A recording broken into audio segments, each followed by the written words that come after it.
I'll adjust that.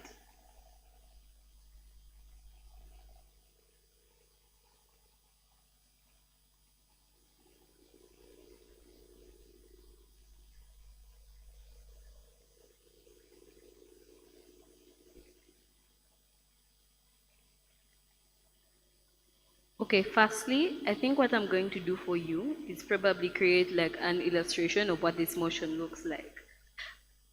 One of the influencers on Kampala cream is probably Mama Deb, but if she went to use cassava leaves as skincare, a lot of people will buy into that. Why? Because we think there's already some sort of like influence she has by virtue of being called an influencer, yeah? Very proud to propose. I think firstly, it's important for us to understand what exactly verification looks like to create the distinction between unverified health services and verification, yeah? At a point in time at which a business is then called verified, it looks like number one, you've been approved by the Uganda National Bureau of Standards. Secondly, you probably have like a standard location. Thirdly, you probably have like standard packaging and everything. You've been approved by, let me say, medical or like financial experts in and of itself, yeah? I think that creates a distinction between what unverified health services look like, in the sense that a number of people are probably like trying to like beat the system, or like probably use like local hubs or whatever, or probably use like loan sharks and everything and advertise them online in order for them to become more proximal to people. I think firstly we need to interrogate what exactly the influencer's incentive is, yeah?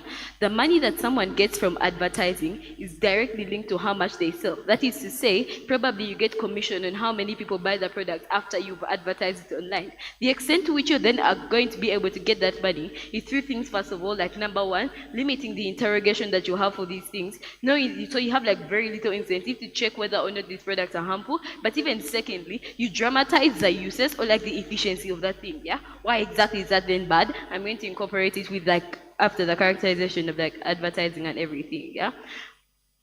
Maybe firstly, what I would like to do is like print what exactly the model is. The model is simple. At a point in time at which you advertising something that's unverified, something that doesn't have the UNBS logo, you're going to be banned. Probably your account is going to be removed from all social media platforms and whatever. Yeah, back to the characterization on what advertising is. We think advertising is particularly coercive in the sense that at a point in time at which something is on social media, it's probably like normalized, yeah? And then why are these things particularly normalized in the sense of now like the actual debate, yeah? Firstly, we think that these are people who are desperate for some sort of like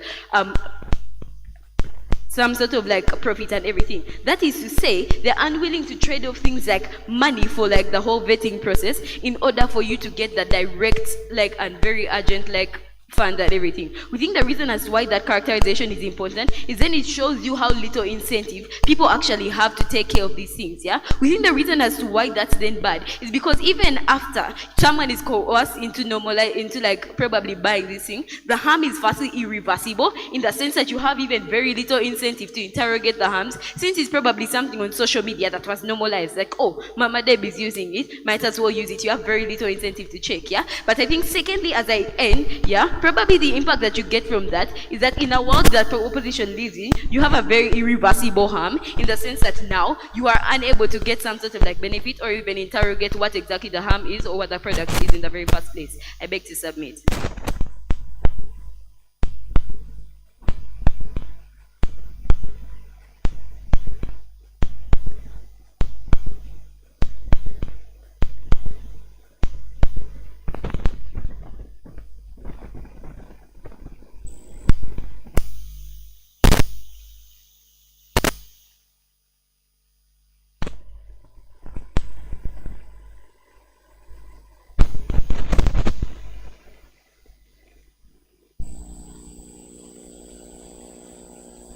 Tenderhope Namatovu, past negator.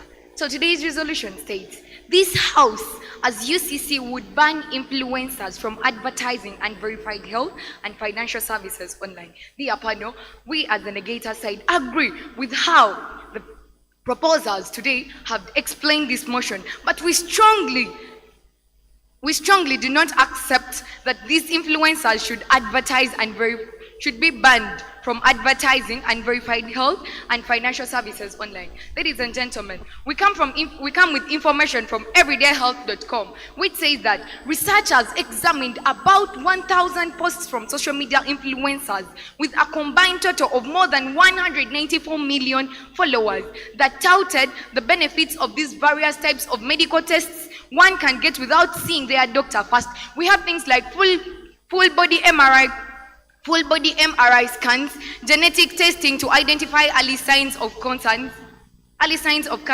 blood test or testosterone levels. Ladies and gentlemen, over 85% of these posts touted benefits without mentioning any risks, according to study findings published in Yama Network Open. Ladies and gentlemen, they have come here and they are telling us that we should ban these influencers because someone can come with something that is not nice, and then people are going to just follow it because an influencer has used it. Just because an influencer is using a product, then even me, someone outside there, I'm going to begin using a product. Ladies and gentlemen, we are looking at quick health services and financial services online. Ladies and gentlemen, we have things like quick loans. If at all we are banning these influencers, we have loans.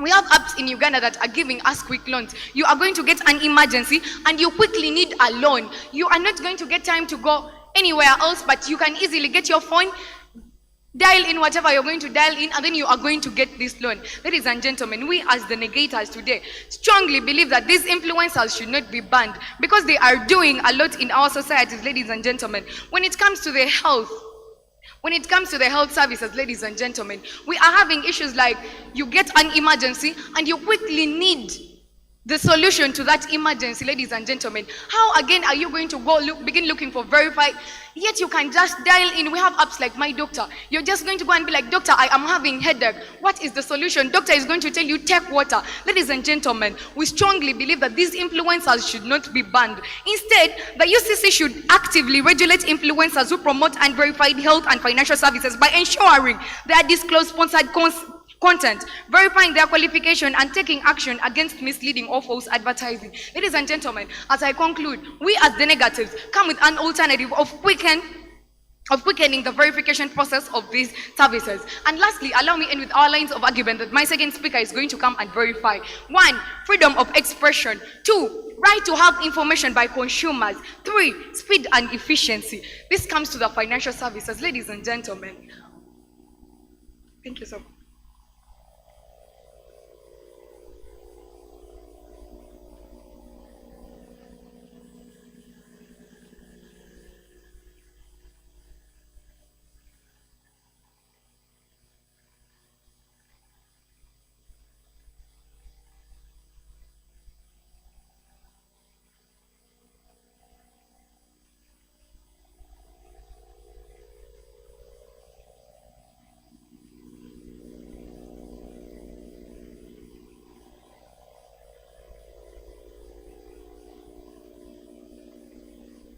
Okay,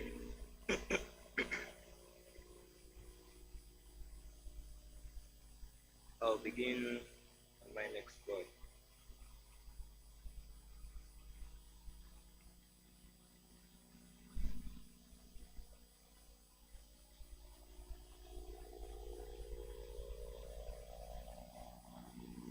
I think the first thing I need to set in this speech is that the burden passed on to their side of the house by the motion is to prove the ability of solvency provided by the counterpart on their side, or at the most minimalist state, you need to prove how we provide zero solvency on our side of the house using the sort of policy we give. I think that's the entire purpose of a policy motion. Firstly, I think there's also need to, as this is an actor motion, there's need for the whole organization as the UCC to actually fulfill its role and its obligation. I think that's something Helena states in that speech, but that's something that you do not achieve anywhere in your speech. And I'm going to show you how even worse you actually end up not fulfilling the role of UCC and actually end up detrimenting it. I think, firstly, before I get into that, I'm going to show you how we achieve solvency on our side of the house. I think with the ban, we are firstly able to create more awareness and more make people more conscious about the dangers of these unverified health and financial services. How? Because it creates discourse around these things. I think people are rational enough to know that they don't just ban anything for no reason. I think that then gives it like a perception that it's worth of common discussion and whatnot. And also secondly, like generally I think we can concede that there are people who actually buy into these services and whatnot. Once people are banned from advertising this, that is like a literal it's a literal indicator that people need to actually discuss the importance of some of these services and whatnot. But secondly, I think it gives incentive for people. It gives incentive for unverified. Okay, the ban gives incentive for people running unverified financial and health services to actually get into a verified set. I think Helena also describes this on model and shows exactly how this works. But why? Because like okay, since these are unverified services, it means their primary form of advertisement is through influencers because there's like a least likelihood of deterrence from the government and whatnot on that premise. But I think through that, once you place a ban on this, they lose out on their main mode of advertising and they're essentially forced to go through the legal steps of verification. And I believe that with these legal steps, you're actually able to have people buying into proper services that's actually not going to harm them. I think notice that with these two, it still relates back to the UCC as the actor in this motion, fulfilling its role as an organization. One, I think the roles of the UCC are very simple. Relating to this motion, the UCC should be able to empower consumers to make informed decisions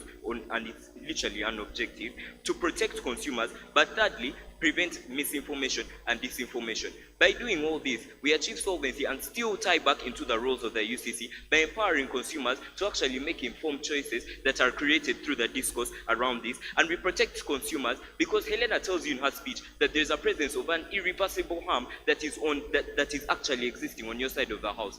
When people buy into these services, they're actually more likely to get harmed. Since these are like health services, you're more likely to buy into medicine that's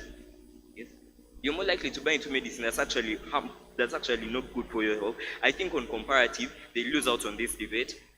Vote proposition.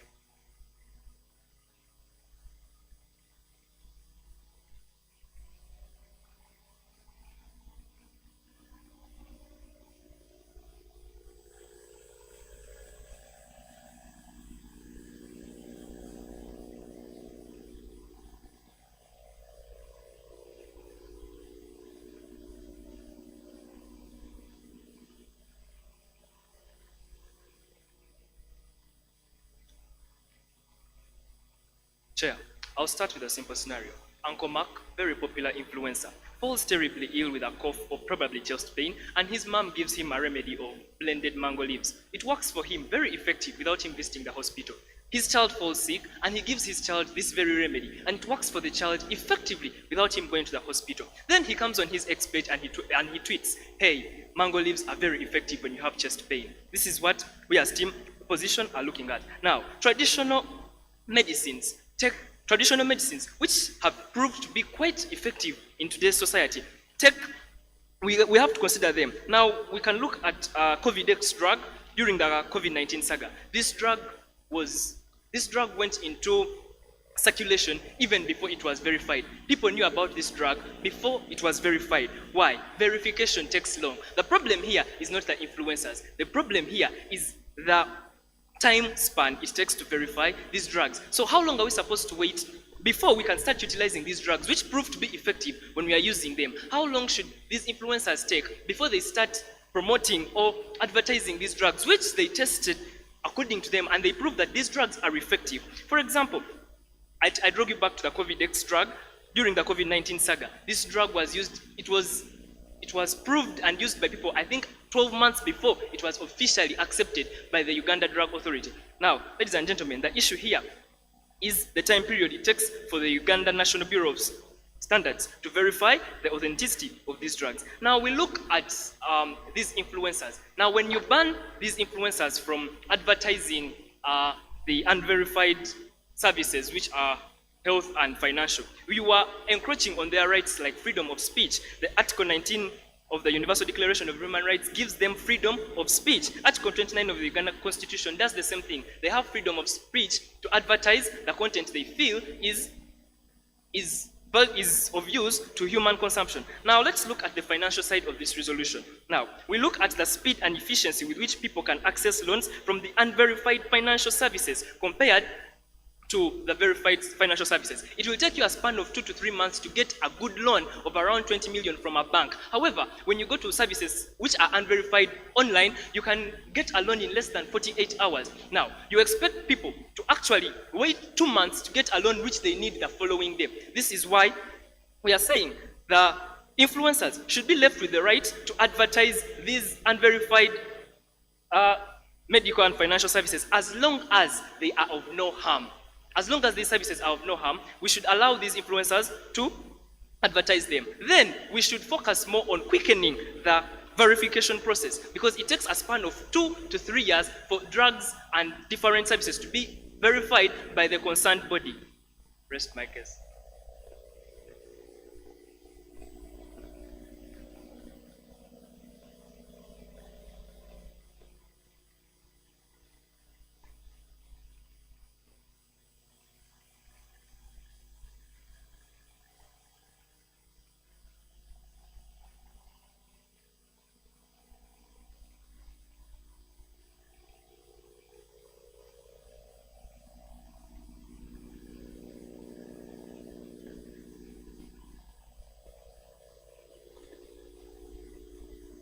I'll start on my next word.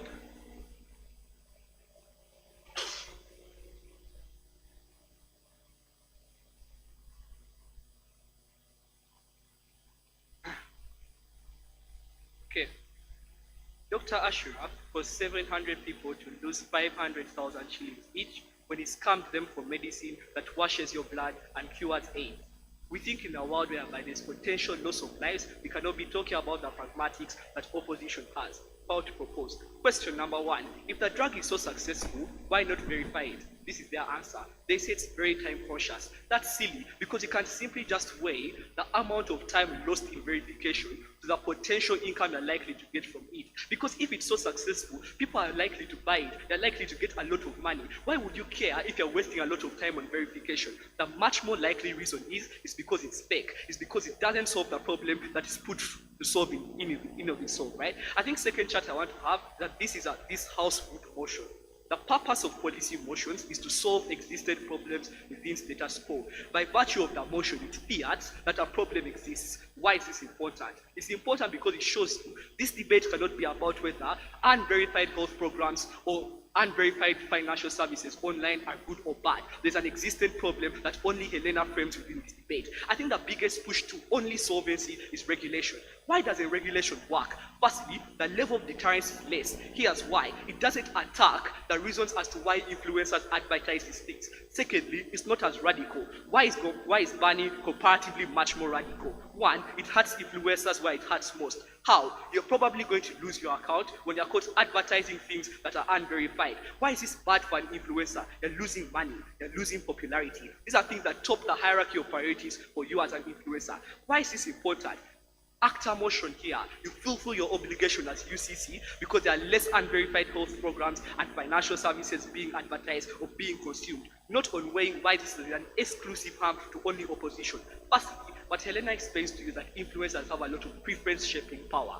Why is this true? A lot of people buy into what they say. What this means is there's an exclusive harm because they inherently increase the amount of consumption for these things. I think second chart we have to have here is the significance of weighing. What happens when these people intake these things? One, the irreversibility of the harm. What Helena tells you is that even that they don't work, this is a harm that's irreversible. You lose money because of a forex trading scam. You're not likely to get it back. You're dying because you're taking in drugs that are not verified. Notice, panel, the intensity of harm on vulnerable people. These are people that don't have the financial capacity to deter the harms in case they happen. You can't go to a hospital to remove these symptoms because you don't have enough financial capacity to do so. Second chart is on freedom of expression. That's silly. Without all the impacts that they give you as to why you're likely to harm people's lives, we can't be caring about your right to speech when simple harms principle, right? It's infringing on your right to live is probably not going to be the most important thing within this debate. I think generally why we win this debate is to show you there's a problem existing in status quo.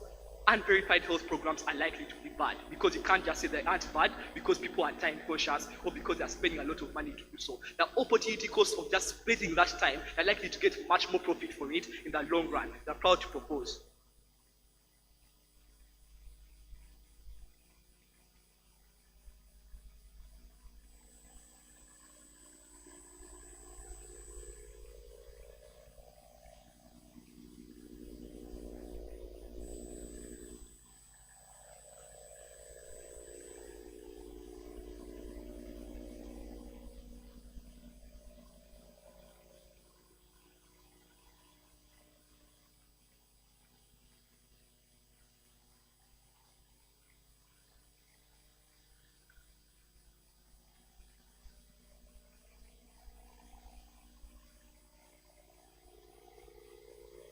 Right. Panel.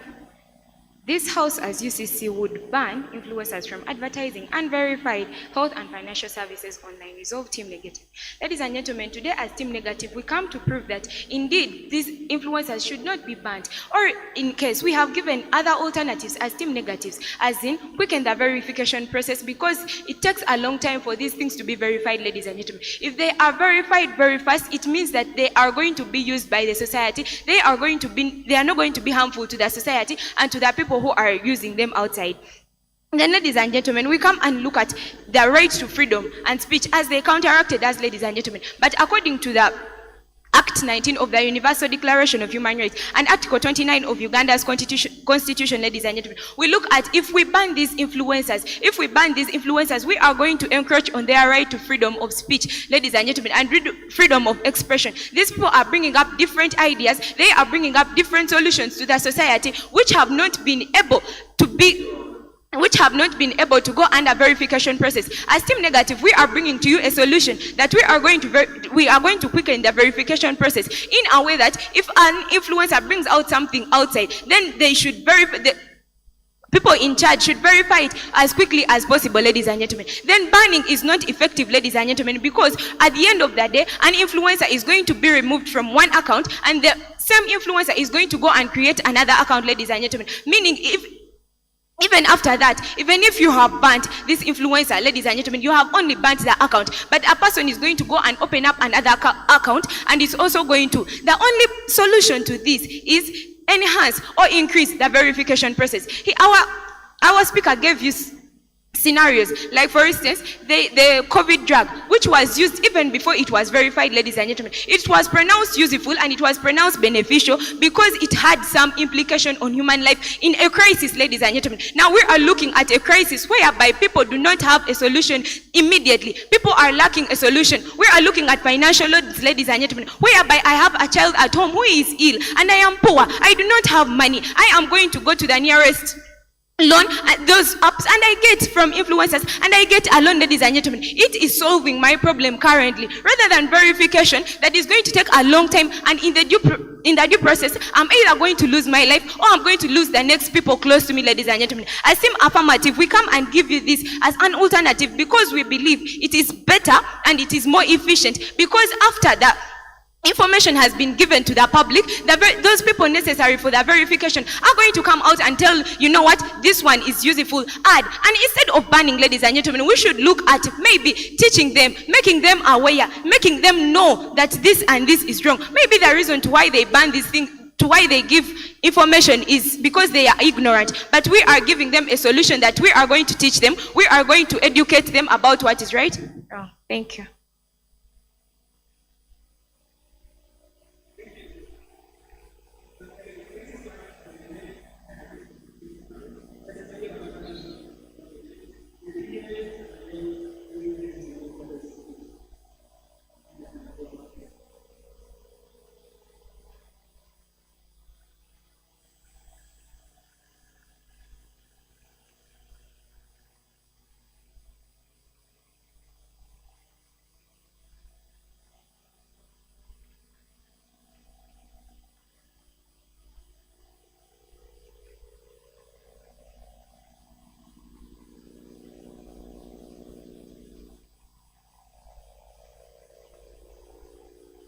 Oh yes, can we clap for the debaters for that incredible showcase of talent and ideas? Thank you. So, I won't ask you about your local languages now. I'll simply tell you how we shall have lunch. Someone is clapping for me. If anyone can see Raima, please tell her to come here. It's a very important announcement. Okay. So they're going to announce teams that are getting in for the quarterfinals, which means they will have to eat first. The second category of people who are going to go to the line first are our dear judges, because they need to judge the next round. The third category of people that will be proceeding for lunch will be our dear patrons, after which the rest of the people can go and have lunch. So here is how we shall be doing so. there's only one serving point, which means there is need for a phased exit of some nature. So ensure that you don't gather too much, and that there's a very clear line when you get outside. We're not using coupons. Food is enough for everyone. Just have to ensure that teams which are probably broken and the judges and patrons first have their lunch, and then you can follow them. Where will you have your lunch from? Get your lunch, come and sit, and have your lunch.